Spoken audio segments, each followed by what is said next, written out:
Good morning to you all. हमने कल विस्तार से चर्चा की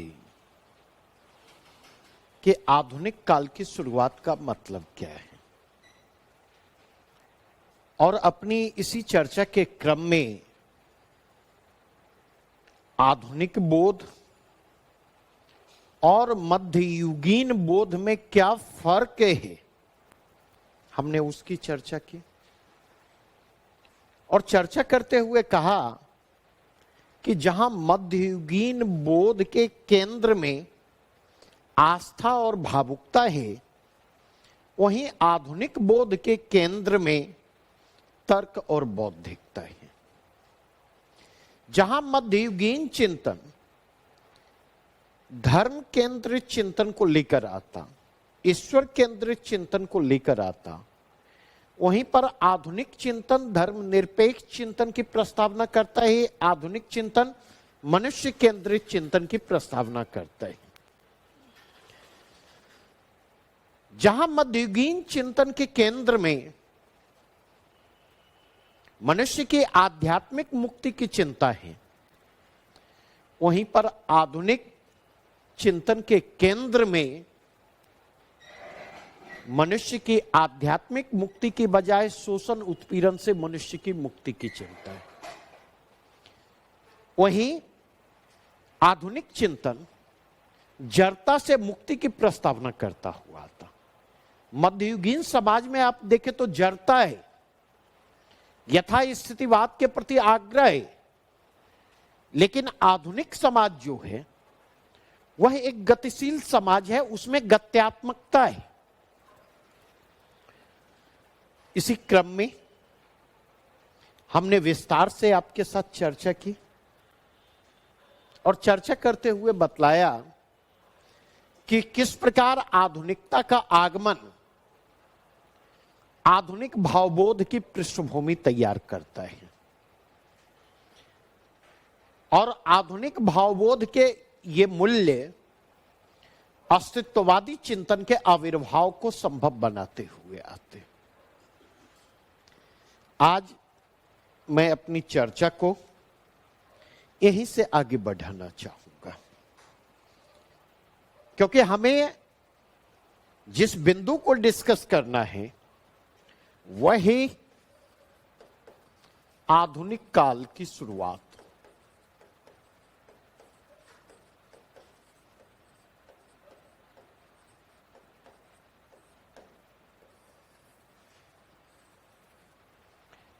अब तक जो हमारी चर्चा हुई, चर्चा क्या हुई? तो आधुनिक काल की शुरुआत, आधुनिक काल से आशय और आधुनिक काल से आशय को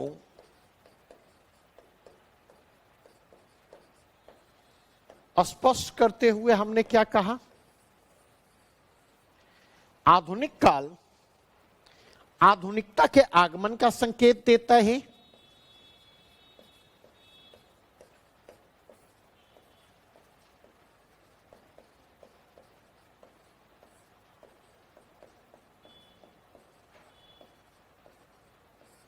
या आधुनिकता के आगमन का संकेत देता है।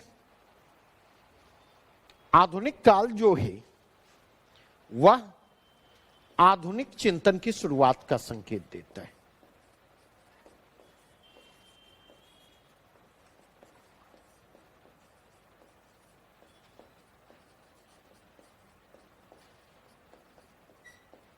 इसे भूलना नहीं है। दूसरी चीज मैंने आपके साथ चर्चा की, पश्चिम में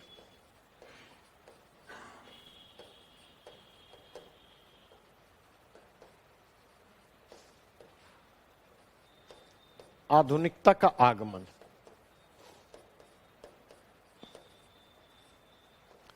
और पश्चिम में आधुनिकता के आगमन की जो मैंने आपके साथ चर्चा की, तो हमने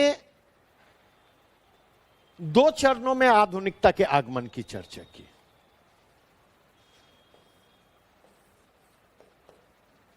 पहला चरण क्या है?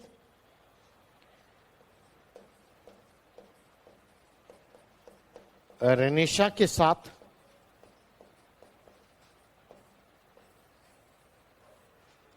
पुनर्जागरण के साथ नहीं, और पुनर्जागरण के साथ आधुनिकता चिंतन के धरातल पर, वैचारिक धरातल पर अपनी उपस्थिति दर्ज करवाता हुआ आता।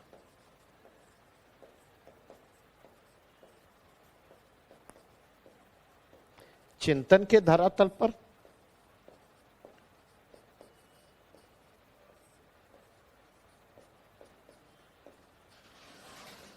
वैचारिक धरातल पर अपनी उपस्थिति दर्ज करवाता हुआ आता। और औद्योगिक क्रांति के कंटेक्स्ट में हम देखें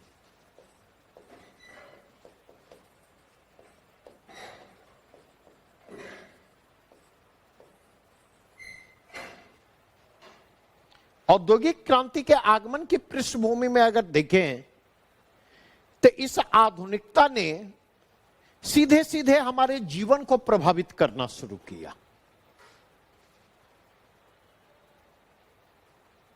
इस आधुनिकता ने हमारे जीवन मूल्यों को सीधे सीधे प्रभावित करना शुरू किया।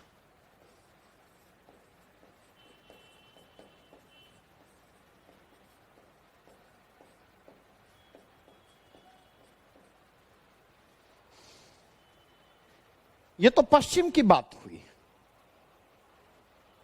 अब सवाल यह उठता भारत के संदर्भ में।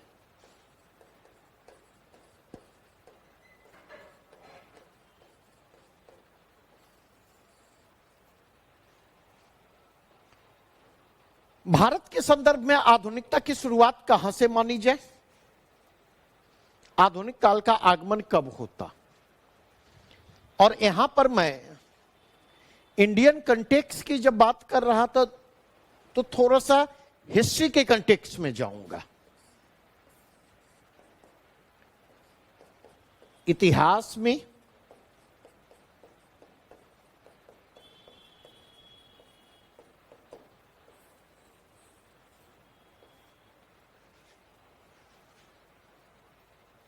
और दूसरा हिंदी साहित्य में।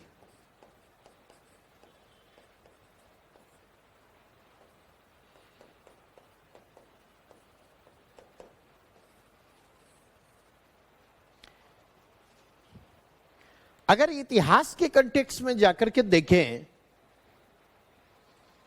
तो कहीं ना कहीं आधुनिक काल के की शुरुआत को लेकर के एक विवाद की स्थिति दिखाई पड़ती। नहीं, इतिहास में जब आधुनिक भारत की बात करते तो आधुनिक भारत की चर्चा कहां से शुरू होती है?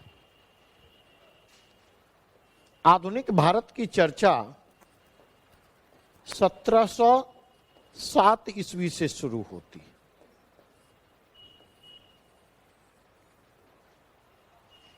(1707) से किसी भी इतिहास की पुस्तक में आप मोटा मोटी चली जाएं, अगर आधुनिक भारत है तो उसकी चर्चा यहीं से शुरू होगी। लेकिन अगर आप देखें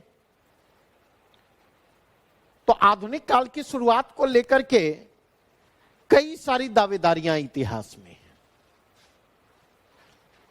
जैसे एक स्ट्रॉन्ग परसेप्शन है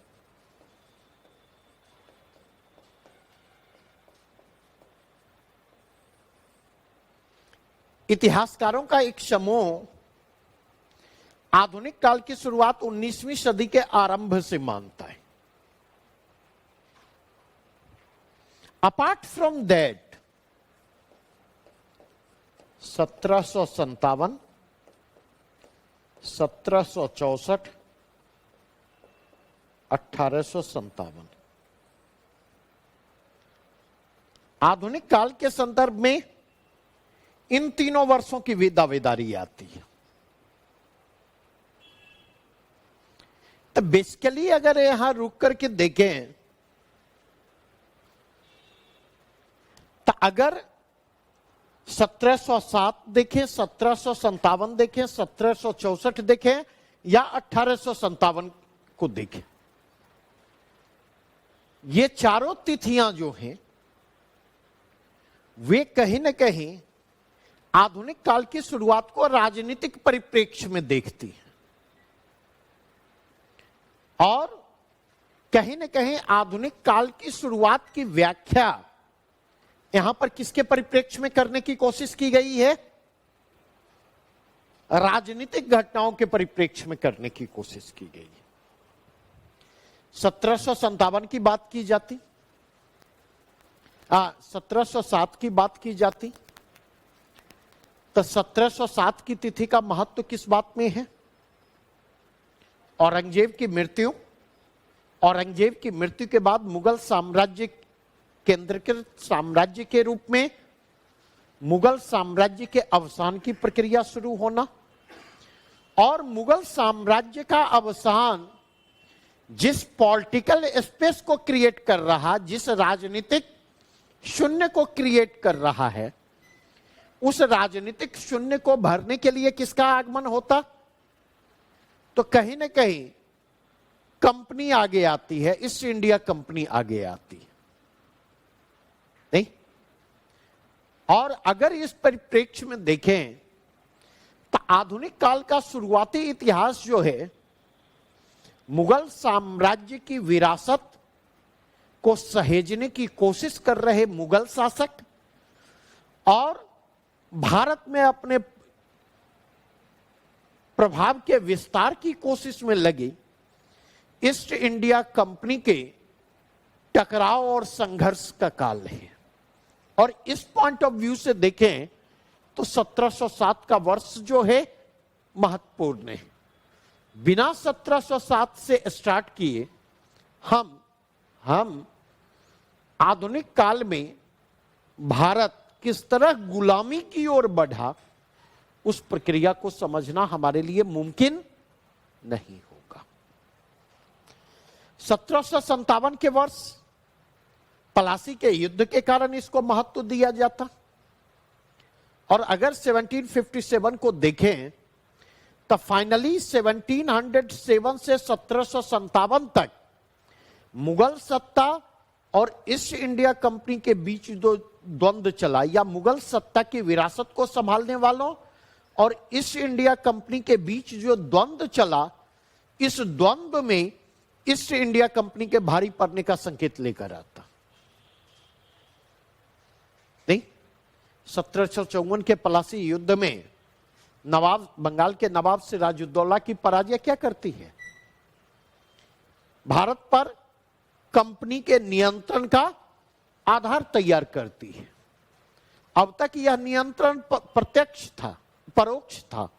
1764 में बक्सर के युद्ध की पराजय के पश्चात जो है विजय के पश्चात, कंपनी का विजय पश्चात अगर देखें तो प्रत्यक्ष राजनीतिक नियंत्रण की शुरुआत होती है और इस पॉइंट ऑफ व्यू से 1757 या 1764 से आधुनिक काल की शुरुआत माना जाता। तो ठीक है, 1757 का वर्ष हो या 1764 का वर्ष हो, पॉलिटिकल इवेंट की दृष्टि से यह महत्वपूर्ण है। लेकिन आधुनिक काल में भारत को जिन चुनौतियों का सामना करना पड़ा, वे चुनौतियां किस प्रकार आकार ग्रहण कर रही हैं, 1757 से आधुनिक काल की शुरुआत को मान करके आप इस पूरी की पूरी प्रक्रिया को नहीं समझ सकते। 1857 की बात अगर आप देखें तो 1857 के कंटेक्स्ट में देखें तो आप यह पाएंगे कि यह आधुनिक काल का एक महत्वपूर्ण प्रस्थान बिंदु, महत्वपूर्ण प्रस्थान बिंदु यह कि ब्रिटिश प्रत्यक्ष अंग्रेजों के प्रत्यक्ष राजनीतिक नियंत्रण के स्थापित होने के बाद प्रतिरोध तो छिटपुट स्तर पर आरंभ से ही होते रहे, लेकिन पहली बार संगठित प्रतिरोध की कोशिश, व्यापक स्तर पर प्रतिरोध की कोशिश जो है वह कहां पर दिखाई पड़ती? 1857 में दिखाई पड़ती है, नहीं? और इसलिए 1857 को भारतीय स्वतंत्रता आंदोलन के महत्वपूर्ण प्रस्थान बिंदु के रूप में स्वीकार किया जाता। लेकिन इन तमाम चर्चाओं के बीच अगर जाकर के देखें तो जैसा कि मैंने पहले कहा कि आधुनिक काल की शुरुआत से आशय क्या है? आधुनिक काल की शुरुआत से आशय है आधुनिक चिंतन की शुरुआत से, आधुनिकता बोध के आगमन से, आधुनिकता के आगमन से। और अगर आप इसके परिप्रेक्ष्य में जाकर के देखें तो इसके परिप्रेक्ष्य में आप क्या पाते?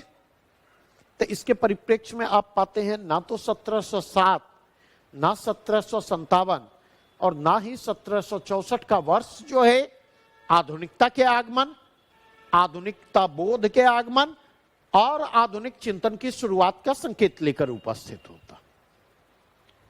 1857 के संदर्भ में देखिए तो 1857 तक आते आते आधुनिकता का विकास हो चुका है भारत में। इसलिए आधुनिकता की जब शुरुआत की बात होगी, भारत में आधुनिक काल के आगमन की बात होगी, आधुनिक चिंतन की बात होगी, तो हम किसको मानेंगे? 19th सेंचुरी के आरंभ से हम आधुनिक काल की शुरुआत मानेंगे।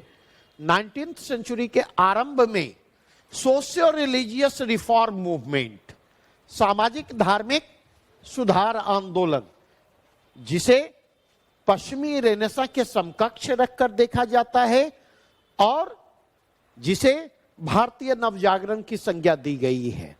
तो अगर इस पॉइंट ऑफ व्यू से देखें तो अगर राजनीतिक इतिहास के संदर्भ में हम भले ही आधुनिक काल की शुरुआत हम 1707 से माने, लेकिन यदि आधुनिक काल का मतलब आधुनिकता के आगमन से है, आधुनिक चिंतन की शुरुआत से है, आधुनिकता बोध के आगमन से है, तो निश्चय ही भारतीय नवजागरण उसका प्रतिनिधित्व करता हुआ था, जिसकी शुरुआत कहां से होती है?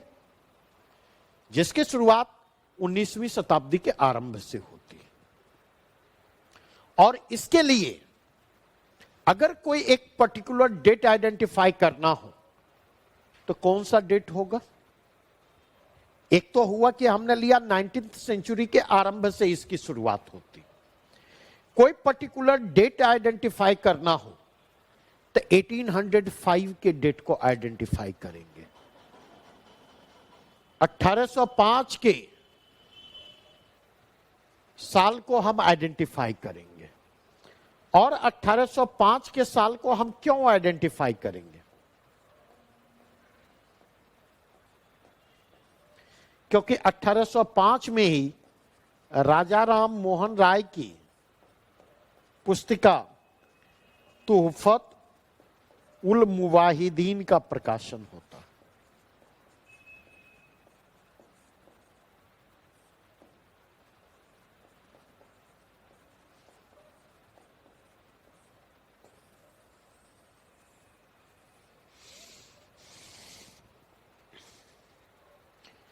और पहली बार अगर आप देखें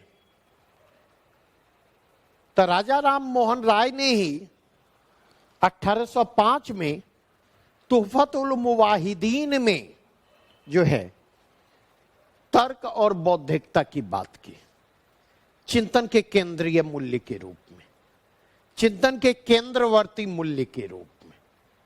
और राजा राम मोहन राय को भारतीय नवजागरण का जनक भी कहा जाता है। इतनी बातें स्पष्ट हुई? इसमें कोई डाउट?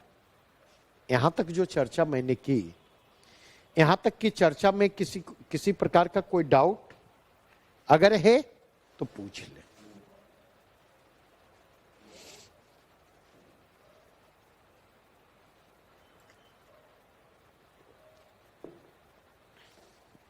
कुणाल, कोई समस्या? बढ़े आगे। अब सवाल उठता, हिंदी साहित्य में आधुनिक काल की शुरुआत कहां से माने?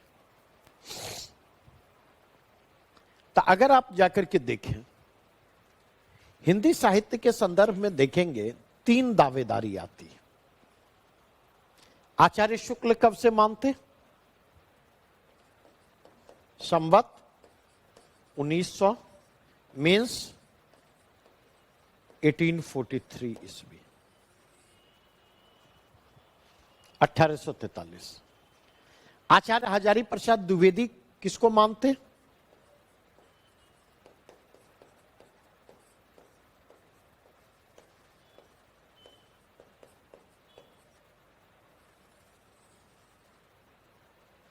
उन्नीसवीं सदी के मध्य से। और एक तिथि प्रस्तावित की जाती है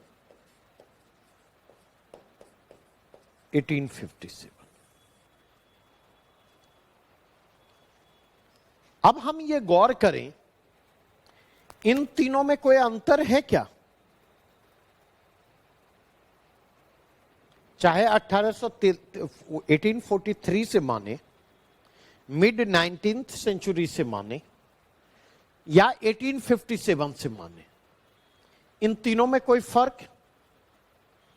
इन तीनों में कोई फर्क नहीं दिख रहा, नहीं, क्योंकि ये तीनों 19वीं सदी के मध्य को इंडिकेट करते। और इसीलिए हिंदी साहित्य में आधुनिक काल की शुरुआत की अगर बात होगी तो 19वीं सदी के मध्य से आधुनिक काल की शुरुआत हम मानेंगे। और अगर पर्टिकुलर डेट चुनना हो, पर्टिकुलर ईयर को आइडेंटिफाई करना हो जहां से हम आधुनिक काल की शुरुआत मान सकते, तो वह पर्टिकुलर ईयर हम किसको चुनेंगे? 1857 को चुनेंगे। और 1857 को क्यों चुनेंगे? 1857 को चुनने के पीछे रीजन क्या है? 1857 को चुनने के पीछे दो कारण हैं। पहला रीजन है 1857 के वर्ष का ऐतिहासिक महत्व। अगर इन तीनों विकल्पों में देखें तो 1857 का ईयर जो है वह कहीं ज्यादा सिग्निफिकेंट होता है हिस्टोरिकली। और दूसरा रीजन क्या है? दूसरा रीजन यह है कि अगर भारतेंदु युगीन रचनाकारों को देखें तो भारतेंदु युगीन रचनाकारों की रचनाओं से,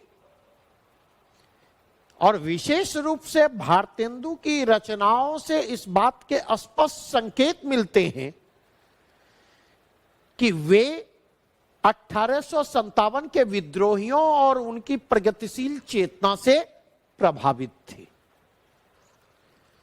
इससे इस बात का संकेत मिलता है कि 1857 के विद्रोहियों की प्रगतिशील चेतना की जानकारी उनकी थी, उनके पोस्टरों और उनके पैम्पलेट तक उनकी पहुंच थी। और न केवल पहुंच थी बल्कि इन्होंने, इस पहुंच ने उनकी रचनाओं के कथ्य को भी सीधे सीधे प्रभावित करने का काम किया। अगर आप देखें, डॉक्टर रामविलास शर्मा ने हिंदी नवजागरण पर विस्तार से काम किया है। और डॉक्टर रामविलास शर्मा ने हिंदी नवजागरण पर काम करते हुए यह दिखाया है कि किस प्रकार भारतेंदु और 1857 के विद्रोहियों की चेतना के बीच सीधा सीधा संबंध जोड़ता है। यह दूसरा महत्वपूर्ण रीजन है। इसलिए आधुनिक काल की शुरुआत हम कहां से माने?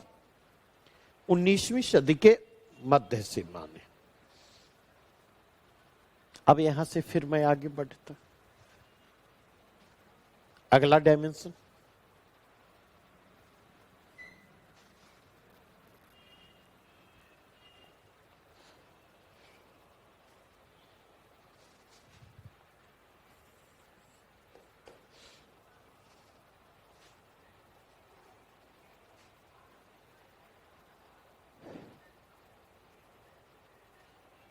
अगला डायमेंशन हमारा है मध्यकाल और आधुनिक काल के बीच संक्रमण के संकेत। क्या मिलती, या इसी को कहें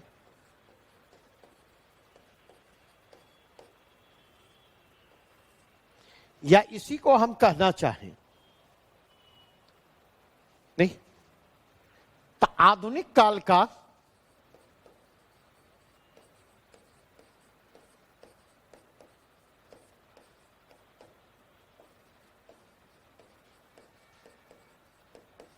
मध्यकाल से संबंध।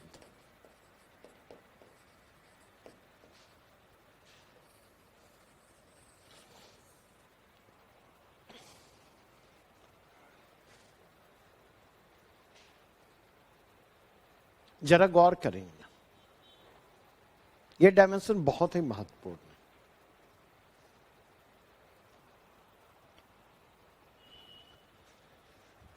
जब हम नवजागरण काल की बात करते तो नवजागरण काल के 3 चरण होते, नहीं? कौन कौन?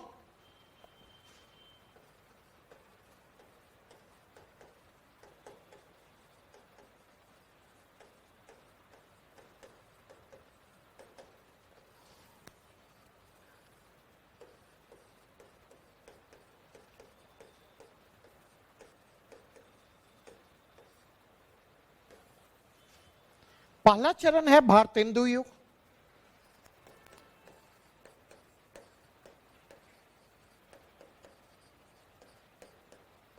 मोटा मोटी 1868 से 1900 तक का कालखंड। दूसरा ही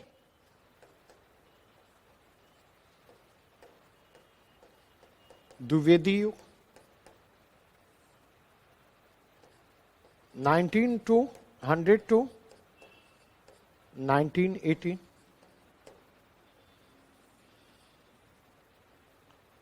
तीसरा है छायावाद,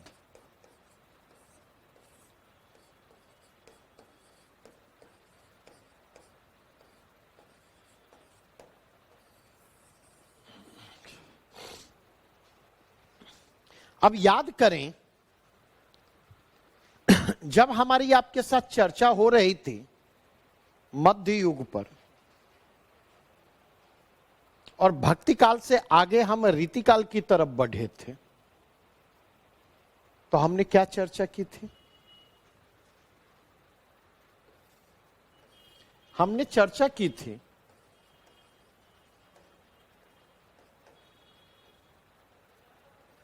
भक्ति काल, हमने चर्चा की थी रीति काल।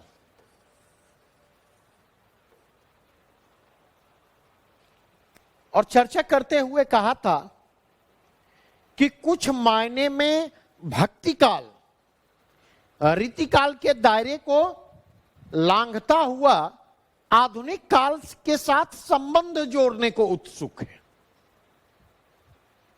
कहां पर भक्ति काल रीति काल के दायरे को लांघता हुआ आधुनिक काल के करीब पहुंचता है?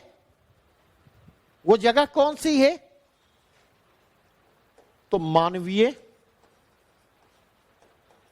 चेतना और संवेदना के धरातल पर।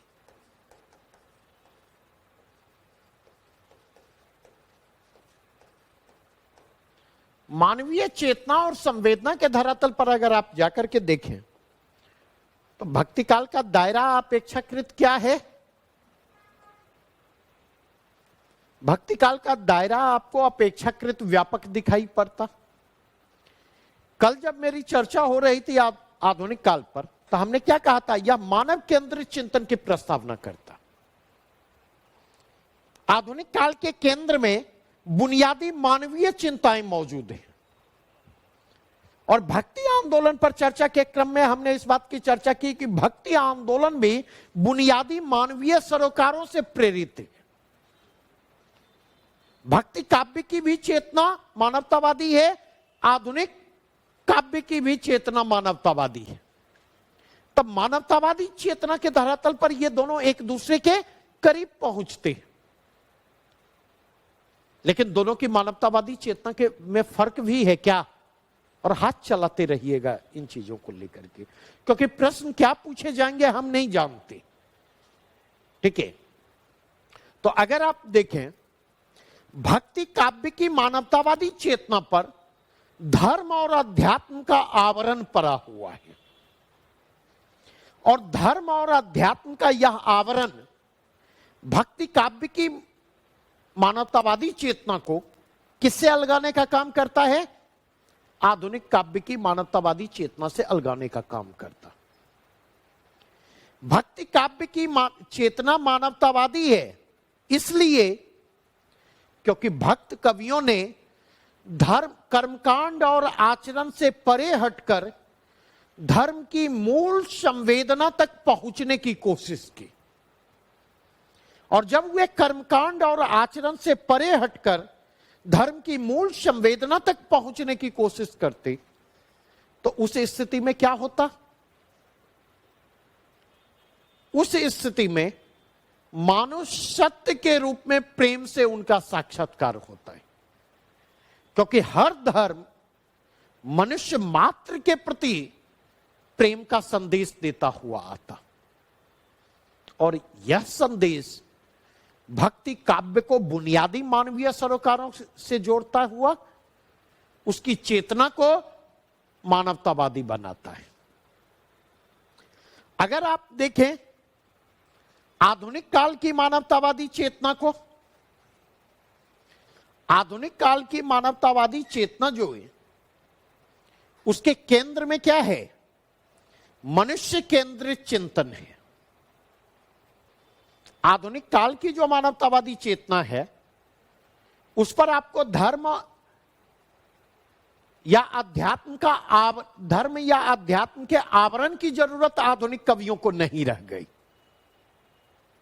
यद्यपि ये बातें ध्यान रखेंगे पूरी तरह से सही नहीं है, लेकिन यहां पर हम चर्चा रिलेटिव कंटेक्स्ट में कर रहे हैं, यहां पर हम चर्चा सापेक्षिक संदर्भों में कर रहे हैं। नहीं तो एक तो ये कंटेक्स्ट हो गया जहां पर दोनों एक दूसरे का, और यूपीएससी ने प्रश्न यहां से उठा करके पूछा है, ये बात ध्यान रखेंगे। दूसरा कंटेक्स्ट अगर आप जाकर के देखें, हम और मैं में क्या अंतर है?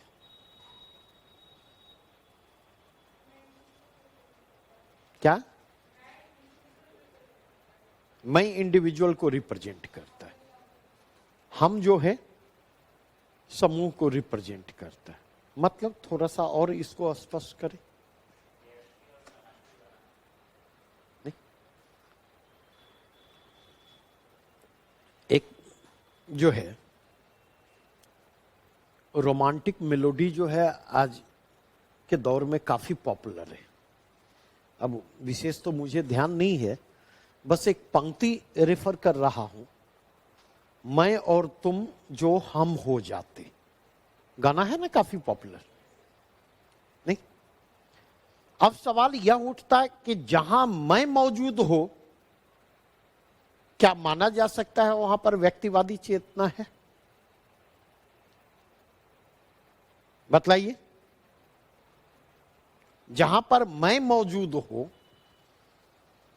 क्या माना जाए कि वहां पर चेतना व्यक्तिवादी है? क्या हां या ना कुछ बोलेंगे ना? हाँ, क्या सुप्रिया चिंतन में लगी हुई हो, रेस्पॉन्ड करो।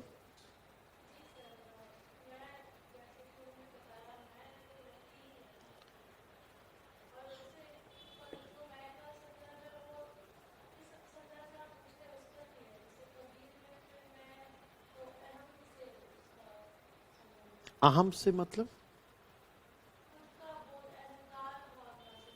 पक्का पक्का। जब कबीर कहते हैं कि मैं